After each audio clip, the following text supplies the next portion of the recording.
Welcome to your storytelling. Enjoy the stories, and don't forget to subscribe. It started so small, barely noticeable, really. My husband, Nate, would come home after work, kiss me on the forehead, and mention how amazing Tasha's food was. At first, I didn't think anything of it. Tasha was my best friend. We'd known each other since college, and she cooked often when we had get-togethers. She had a talent, sure, but Nate began bringing her up more often than I expected. Tasha made these incredible lemon bars at the office today. Or, she brought in this creamy mushroom risotto. Unreal.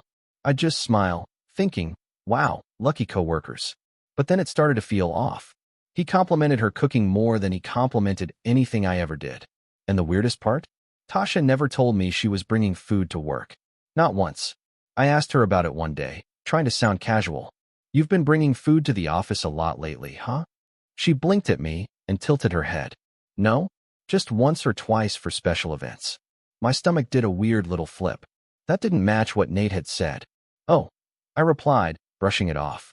But inside, I was puzzled. I mean, maybe Nate was just exaggerating? Maybe he was just talking about the same few dishes over and over? But my gut said otherwise. The way he spoke about her food, it wasn't casual. It was fond. Too fond. And then there was the weird way he paused before answering if I asked how his lunch was. Like he was trying to remember a detail before saying it aloud. One Friday, Nate came home late. Really late. He looked full. Satisfied. When I offered dinner, he said, "Oh no, I grabbed something light earlier." But he didn't say what. Or where. The next morning, while grabbing laundry, I found a small glass Tupperware container shoved in the bottom of his work bag. The kind Tasha uses. I opened it, and the smell of garlic, butter, and rosemary hit me. Homemade. Fancy. Not takeout. I stared at that empty container like it had spoken out loud. Why would he hide this? Why not just tell me she gave him leftovers? That's what friends do, right? But no, he didn't want me to know. And that's when I knew this wasn't just about food. The next time Nate complimented her cooking, he added something strange. She really goes all out, huh? I froze. All out. Like for what? He fumbled.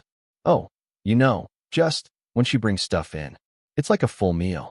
But now I was watching his eyes, his body language. He was lying. I could feel it. A full meal? At the office? And funny enough, Tasha had told me she was working remotely that week. So how did she serve him that full meal? The lies were piling up like burnt toast.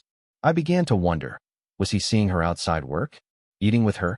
Sitting across from her, tasting the food she made? While I was home, waiting for him? I did something I'm not proud of. I went through his phone. He was in the shower. My heart was thudding so hard, I could barely hold the screen steady. I didn't find anything in his texts. Too clean. Too careful. But then I checked his photos. That's where I saw it. A snapshot of a table set for two. Candles. Pasta. Wine. Her signature lemon pie in the background. And worst of all, his hand in the shot, holding a fork across from someone else's plate. He'd saved it in a hidden album. Named Inspo. I sat there shaking. It wasn't cheating. Not exactly. But it wasn't innocent either. Why would my husband keep photos of secret dinners if there was nothing secret about them? The weight of the photo haunted me for days. I had to confront him, but I wasn't sure how to approach it. I couldn't bring myself to accuse him without knowing for sure. Finally, one evening, as he sat on the couch scrolling through his phone, I decided to test the waters. "Nate, I saw Tasha today. She made a new recipe, didn't she?" He glanced up, surprised. Yeah, she's always cooking something up." He didn't meet my eyes. I could tell he was hiding something. My heart raced, but I stayed calm. "She gave you some of her cooking again, right?" His eyes flickered. Then he shrugged, too casually. "Yeah, she does that sometimes. Lunch or whatever." But something in his tone made me realize it wasn't whatever. There was a hesitation, a guilt that wasn't there before. A week passed, and the situation only grew more suspicious. Then came an invitation from Tasha. A dinner party. Just the two of us, she claimed. The way she phrased it felt odd. "Let's catch up, just us girls." I should have been excited, but my instincts told me something was off. When I walked into her apartment, the smell of freshly baked bread filled the air, but there was a quiet undercurrent of something else, something I couldn't quite place. Tasha was dressed unusually nice, as though she were preparing for more than just dinner. I wondered if Nate had ever been here before. "It's just the two of us," she smiled at me, but the smile didn't reach her eyes. I wanted to ask, but I bit my tongue. After dinner, Tasha offered me a drink. As I sat down, I couldn't help but notice her phone buzzing on the counter. She glanced at it, then quickly picked it up, walking to the other room to answer it. I didn't hear much, but I caught the tone. It was familiar. Too familiar. "Are you still good for tomorrow?" she asked softly. "Yeah, I'll bring the dessert," she added, her voice dipping lower. That's when I realized she wasn't just feeding him. She was planning something. Something regular. A routine. My thoughts were interrupted as she walked back into the room, a forced smile on her face. "Sorry, business call. You were saying?" But I wasn't listening anymore. I was too busy trying to piece together the puzzle that had been in front of me the entire time. That night, I confronted Nate again. He could tell something was different about me. I hadn't let it show before, but I couldn't keep up the act. "Are you having dinner with Tasha without me?" I blurted out. He froze, eyes wide with panic. "What? No. What are you talking about?" But the lie was so obvious, I almost felt sorry for him. "The photo, Nate. The one you took. The dinner you had with her." His face drained of color. "What photo?" he stammered, but I wasn't buying it. "Stop lying." I said it calmly, but I could feel the anger bubbling underneath. "Why? Why didn't you just tell me? What's going on between you two?" He lowered his gaze. "I never meant for it to get this far," he whispered. "It was just food at first, but it became more." Nate finally admitted it, though he didn't come out and say it in one breath. The dinners with Tasha weren't just innocent meals, they were dates. The two of them had been secretly meeting for months. She'd been cooking for him, nurturing him, feeding him in ways I never did. "I never meant for it to happen," he said, voice shaking. "It was just supposed to be one dinner. One time. But it wasn't." They continued meeting, sharing meals, laughs, and stolen moments. I felt sick, betrayed. But more than that, I felt so invisible. He hadn't just cheated on me with his body. He'd been cheating with his heart. It hurt worse than I could have imagined. Nate had found comfort in someone else's kitchen, and I had no idea. The more Nate talked, the worse it got. "I didn't mean for it to happen," he repeated over and over, like that would make it okay. But it didn't. He'd been going to her place regularly, sharing quiet dinners, and all the while, I was in the dark. "It started when she made me that beef stew," he explained, his voice distant, like he was remembering a time when he thought none of this would come to light. It was just food. A simple thing. But I started looking forward to it. The dinners became more frequent. Then came the dessert, then the wine. All the while, he'd been telling me how tired he was after work, but now I understood why. Because he had been spending his evenings with her. Tasha, his friend. That's what I had believed. But she wasn't just a friend. She was his escape. I couldn't look at Tasha the same way anymore. I had been blind. She wasn't the best friend I thought I knew. She was the woman who fed my husband when I wasn't looking, who shared moments with him that should have been mine. I tried to confront her, but when I called, she didn't pick up. Not surprising, I guess. She knew I was getting close to the truth. The silence between us was deafening. What had I done wrong? Had I missed the signs? I remember the time she invited me to dinner, offering me that sweet, innocent smile, pretending nothing was amiss. But behind it all, she'd been building a secret with my husband. I couldn't trust her anymore. I couldn't trust either of them. A few days later, Nate invited me to a nice dinner at home. It was the same routine. He acted like everything was fine, trying to make up for his lies with a bottle of wine and a fancy meal. But all I could think about was the dinners he'd shared with Tasha, the stolen moments they had when I wasn't there.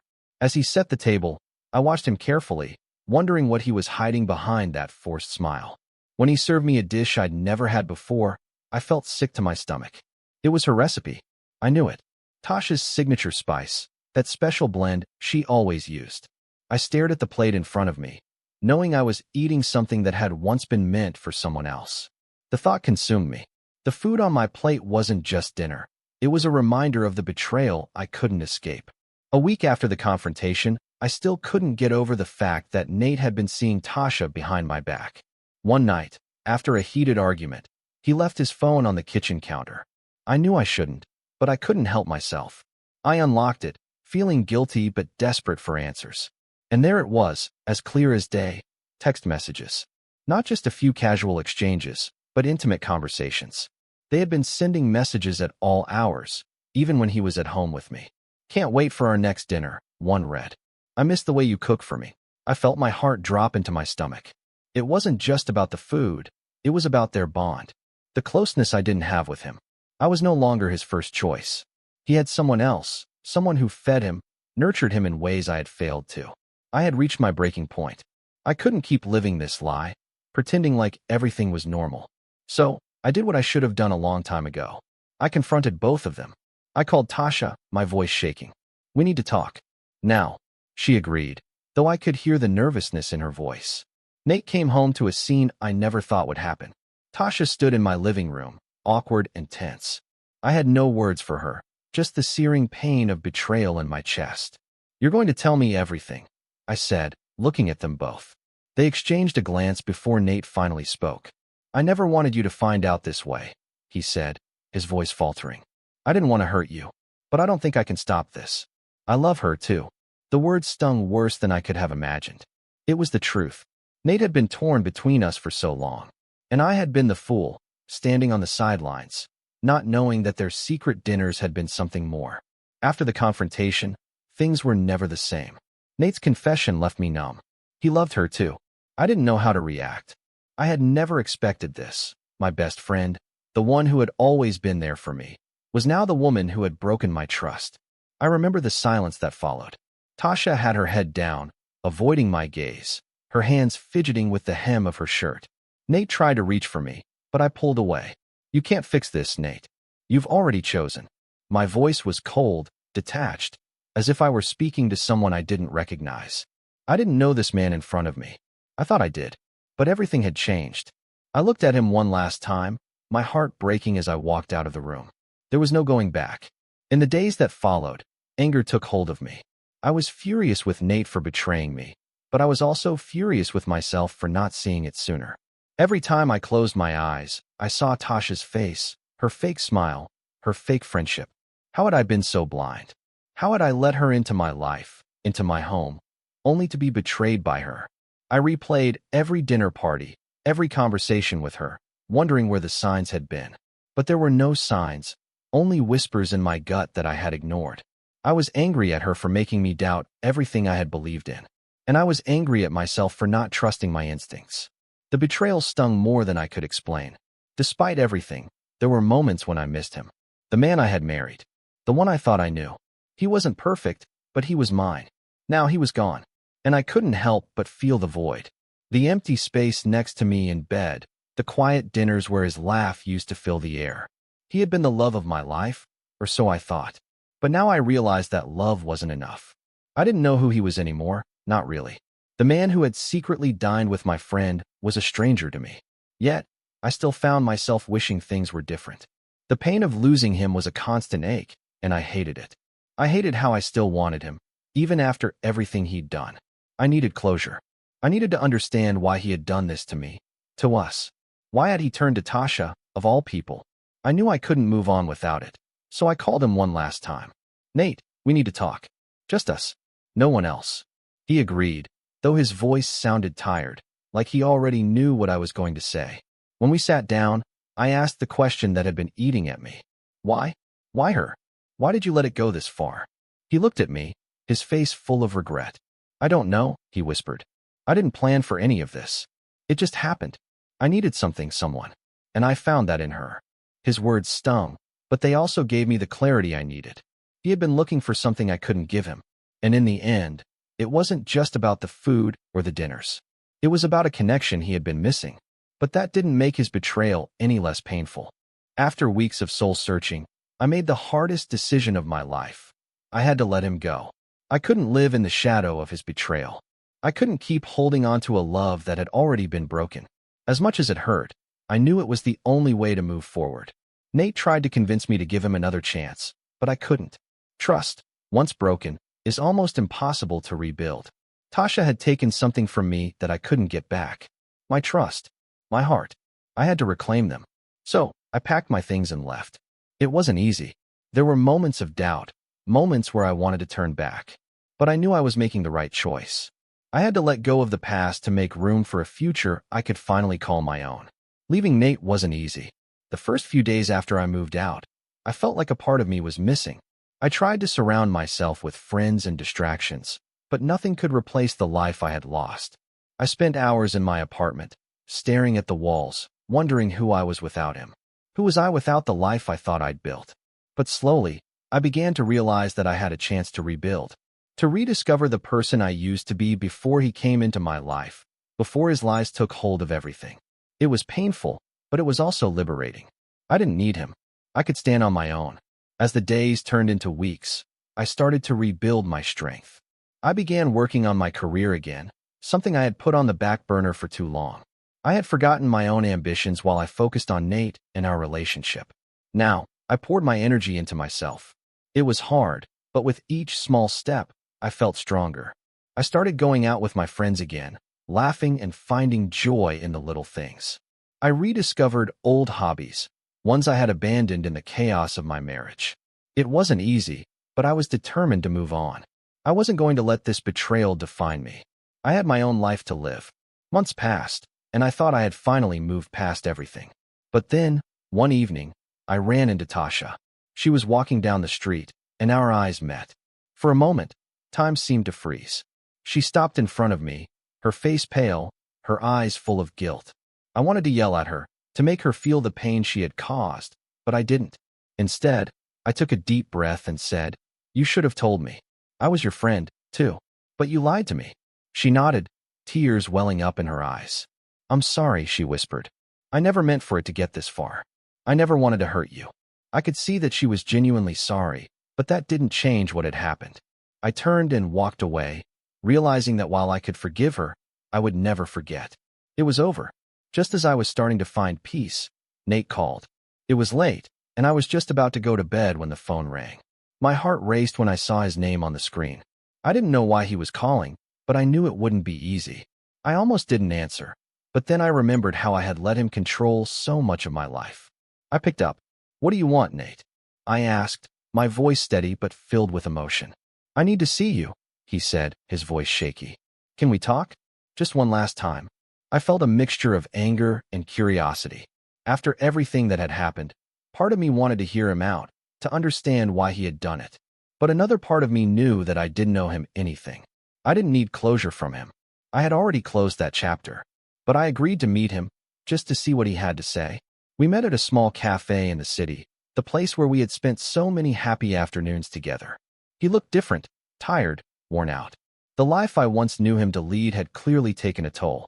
As he sat across from me, I noticed how much he had changed. There was no more confidence in his eyes, no more charm. He was just a man who had lost everything. "I miss you," he said quietly, his voice filled with regret. "I made a mistake. I hurt you, and I can't undo it." I looked at him, my heart still raw, but stronger than before. "You didn't just hurt me, Nate. You betrayed me. You betrayed everything we built." He nodded, unable to look me in the eye. "I don't expect you to forgive me. But I'm sorry. I always thought I loved you, but I realized I was just running away from something." I couldn't find the words to say. All I could do was look at him one last time. The man I had once loved was gone, replaced by a stranger. "Goodbye, Nate," I said softly, standing up. "I hope you find peace. But I can't be part of it." And with that, I walked away. I had finally let go. After the final conversation with Nate, I felt an overwhelming sense of relief. It was like a weight had been lifted off my shoulders. No more wondering about what could have been. No more questioning my choices. I had let go of the past, and now I was free. I spent the next few months focusing on myself, taking care of my mental health, rediscovering my passions, and building a new life. I joined a cooking class, something I had always wanted to do, but had never made time for. I found joy in the small things, like learning new recipes, experimenting with flavors, and creating dishes for myself. It was a fresh start, and I felt empowered. I wasn't going to let my past define me. I was moving forward. As I continued to heal, I found strength in my friendships. The people who had been there for me through the darkest days became my anchor. They listened to my pain without judgment and celebrated my victories without reservation. It was through them that I realized the importance of true companionship. They had shown me what real love and loyalty looked like, and it was nothing like the betrayal I had experienced. I leaned on them when the nights felt too long, and they lifted me up when I felt like giving up. It was a reminder that I didn't need to rely on someone who didn't value me. I had everything I needed within myself, and with the support of my friends, I was unstoppable. Months after I'd cut ties with Nate, I received an unexpected call from Tasha. My heart skipped a beat when I saw her name on the screen. I hesitated before answering. Was she reaching out to apologize? Was there more I needed to hear from her? I braced myself. Tasha, I said cautiously, I didn't expect to hear from you. Her voice was small, almost unsure. I know I've hurt you, and I don't expect forgiveness. But I need to tell you the truth. I don't want to be that person anymore. She paused, her words slow but heavy. Nate was never the person I thought he was either. I was wrong, and I need to make things right with you. It was hard to know how to react. She had been my friend, and now I realized just how much I had underestimated her choices. But this conversation, it felt different, genuine. I appreciate you reaching out, I said quietly. But I need to focus on my healing now. It's time for both of us to move on. We ended the call with a simple goodbye, and though the conversation didn't bring me peace, it gave me closure. We had both made mistakes, but it was time to leave it in the past. As the months turned into a year, I began to feel the shift within myself. I was no longer the broken woman I had been after discovering Nate's betrayal. I was stronger, more confident, and more aware of my worth. I had rediscovered my independence, my self-love. And it was during this time that I met someone new. He was kind, genuine, and he saw me for who I truly was, not just the woman in the midst of a painful breakup. He didn't rush me or pressure me to move forward. He simply allowed me to be. We took things slow, built a connection based on mutual respect and trust. And for the first time in a long while, I felt like I was ready to love again.